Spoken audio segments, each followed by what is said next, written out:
Today we are going to talk about love in the 18th century. And no other centuries in France has celebrated love and all its entertainments and delights as the 18th century.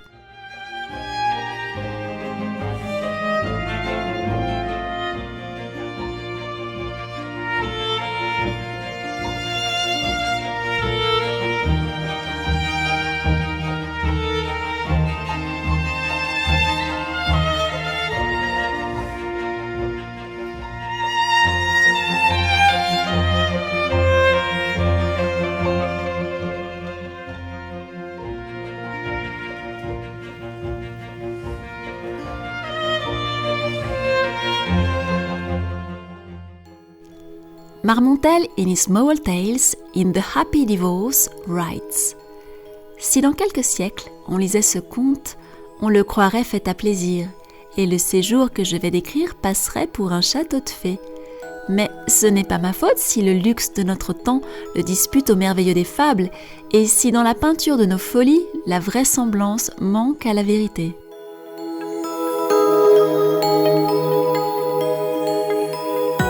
Almost all the fairy tales published and written between the very late 17th century and the early 18th century are almost all love stories and romances.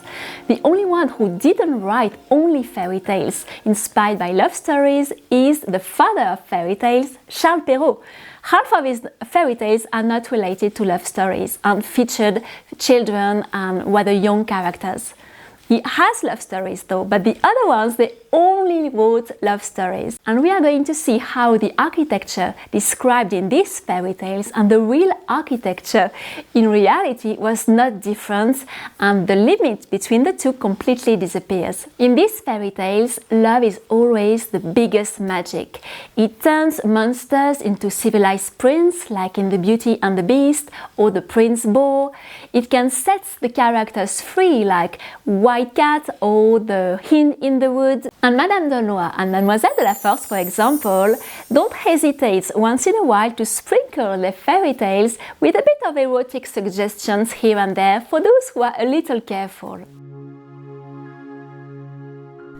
Il se jeta tête baissée au travers de ses feux. Il crut être dans un bain délicieux. Il allait et venait parmi ces flammes avec autant de facilité que s'il eût été dans un jardin. Il sentait une certaine volupté qui enchantait ses sens, et il lui semblait qu'il ne lui manquait que la présence de sa chère princesse. Encore, croyait-il quelquefois qu'il pouvait s'en passer. White Cat was raised in a tower totally away from everything, and she has never seen a single man in her entire life.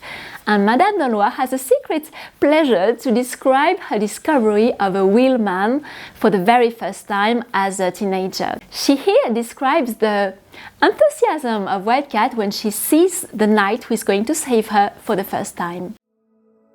J'aperçus un jeune chevalier. Je n'en avais jamais vu qu'en peinture. Je ne fus pas fâchée qu'une rencontre inespérée me fournît cette occasion. De sorte que, ne me défiant point du danger qui est attaché à la satisfaction de voir un objet aimable, je m'avançai pour le regarder. Et plus je le regardais, plus j'y prenais de plaisir.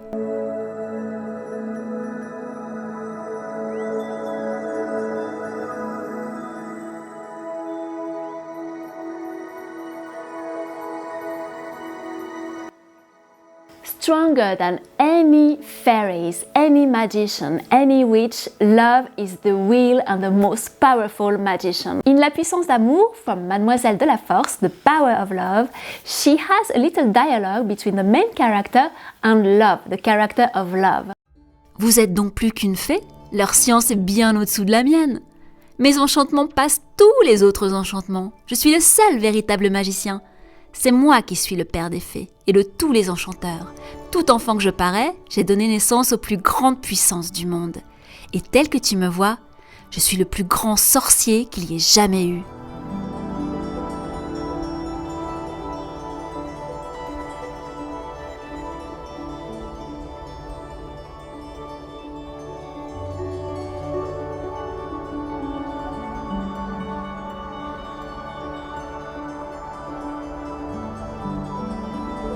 Now, in the 18th century, love castle actually existed. They were called Petite maison, little houses, or folies. The vocabulary evolved throughout the century.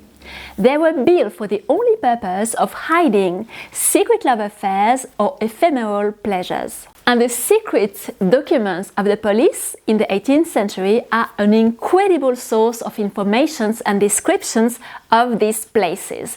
The most famous ones were Louis XV Parc aux Cerfs, this very famous place. There was also le Château de la Muette, le Château de Bagatelle, le Château de Passy, le Château de Chaillot, the Petite maison belonging to le Duc de Richelieu, Monsieur de la Poplinière, de Voyer d'Argenson, or le Duc de Lausanne. You have already met him in our Versailles series. He also had a petite maison. Now, not only men had some petite maison or some folie. The famous Mademoiselle Riccoboni, who was very scandalous and only dating women, was also famous for her petite maison, or Mademoiselle Guimard. There were also la Folie Méricourt, la Folie Saint-James. You can also remember that in Les Liaisons Dangereuses, Madame de Merteuil mentions many times her petite maison. Now we are going to explore an excerpt of the description of one of these petites maisons. It comes from a police officer's secret document written in the 18th century, found in this book, which is the Bible of everything about love and the 18th century. And this document is really precious. First, the police officer was an excellent writer, and he's blown away by everything he sees in this house, and he describes everything. We are going to skip all the details related to the erotic architecture, erotic furniture, and erotic decor. But I just wanted to give you a little slice of it because there is actually no difference between this description or the description coming from a fairy tale of the time. And what is also unique with these little houses is that they were always hidden away from the center of the town and often decayed. You couldn't guess what was happening behind the walls. And the description which follows could totally be found in a fairy tale. La chambre à coucher est un temple élevé au sommeil et à l'amour. Sur une étoffe de soie rose glacée d'argent, on a tendu une mousseline des Indes parsemée d'étoiles et de rosaces d'or. Entre les trois fenêtres, dont il faut admirer le travail de serrurerie si frêle qu'on a peur de le briser en y portant la main, mais d'une solidité à l'épreuve, les verres en glace de Bohême, les contrevents, persiennes et volets peints par Monsieur Vien, il y a des consoles dorées.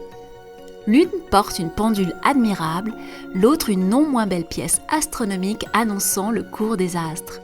La cheminée en porcelaine de Sèvres, fantaisie d'une délicatesse inouïe, est peinte d'arabesques, de fleurs, de coquillages, d'oiseaux et de papillons groupés avec un art infini. Tout cela semble devoir s'évanouir d'un souffle. On respire le parfum de ces mensonges. On écoute les oiseaux qui ne chantent pas. La main veut prendre ces papillons. Cette cheminée est un véritable bijou. Voilà, monsieur, ce qu'on appelait petite maison autrefois. Maintenant, et avec plus de sagesse, on l'a nommée folie. Cette folie dont je vous offre la description est d'un luxe inimaginable. Le propriétaire a vendu 2 belles terres pour compléter sa folie. Et certes, folie est bien le mot.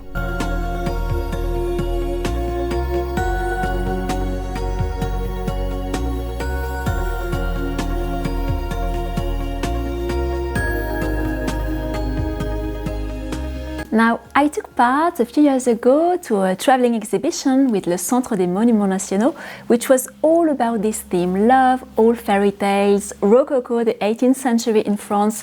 It was called Fantaisies pour un palais. And this exhibition is still in display in a castle right now.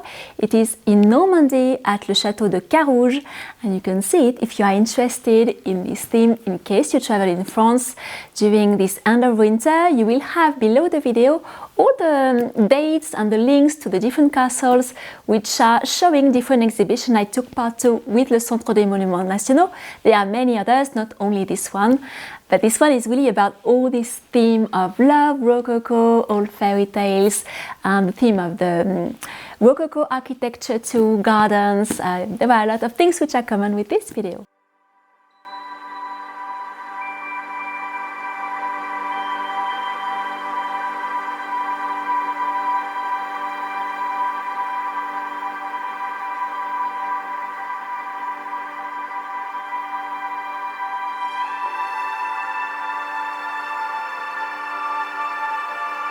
Now we cannot talk about love, the 18th century and literature without talking about Madame Riccoboni. She's the first woman in France in the 18th century who was entirely supporting herself with her books, publishing her books. She was not an aristocrat, she was a former actress, and she only wrote romances and love stories, epistolary novels. And her novels are really nice. I've read many of them. They are totally enjoyable. They always have happy endings. And she wrote her love stories, her romances, many decades before Jane Austen. It's not the same style. It's a real 18th century French style. But Château de la Force, that you know for Les Liaisons Dangereuses, the dangerous liaison, he was a big fan of her. He loved her books and he even adapted one of her books, Ernestine, into an opera. And he collaborated with the famous Chevalier de Saint-Georges to an opera, which was not a success, by the way. And they had a very fun correspondence when Château de la Force published his novel Les Liaisons Dangereuses. Madame Riccoboni was very shocked by the character of Madame de Merteuil. Also something interesting, and I would like to have your opinion on that, in the 18th century in France, all the novels written by men have an unhappy or tragic ending. I can't think of one novel which is with a happy ending in the 18th century.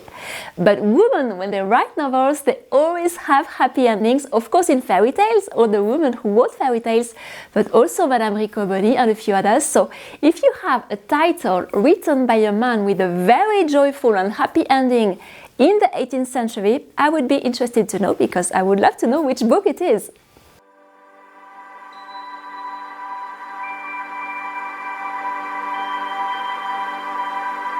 I will mention under the video several notes and references of the books and fairy tales I've mentioned. This one is actually very easy to find, this book, and it's on eBay. It's only in French, but if you speak French, it's a very good reference, a good example of all the excerpts of novels, of different forms of literature, but also a lot of historical informations. I think it has been published in the 70s, I'm not sure, but it's a great reference for anyone interested in these topics. Now, if you are also interested in the 18th century on paper, you can also start to create your 18th century shoe house, which is not a petite maison, a sort of tiny petite maison. And you have the link under this video if you would like to join this workshop. The workshop is available till the end of February, so you have a few more weeks to join it. And you can join us also in our group calls that we do every week to help you make progress in your shoes. So you have the reference under the video if you would like to join the 18th century shoe. Thank you very much for watching this video. I hope it has inspired you to go back reading some love stories of the 18th century or some fairy tales of the 18th century. I could have mentioned many other books. I have most of my bookshelves is filled of 18th century related books or stories and love stories. We will keep them for another video a little later. For now, I will leave you here. Thank you very much for watching this video, and don't forget to subscribe if you don't want to miss what's coming. Thank you, and I will see you soon.